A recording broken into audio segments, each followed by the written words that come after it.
and welcome to the Clear Cut Classroom, where we take deep dives into all things diamonds and jewelry.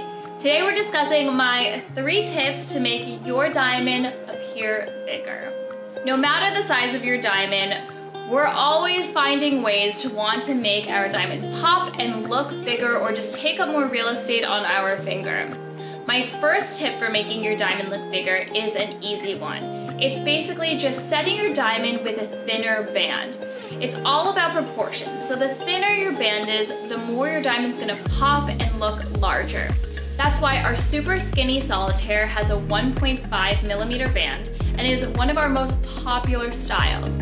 It's thin enough that it's gonna make your diamond really be the center of attention and look large, but also sturdy enough to wear every single day. My second tip for making your diamond look larger is, of course, adding a halo or frame or bezel around it. Like my ring, I have a frame of baguettes around it, which definitely increases the overall look of my ring.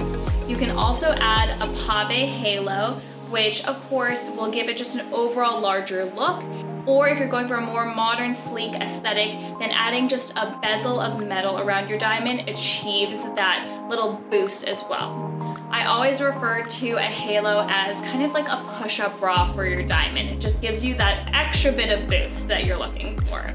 My third tip is to add side stones.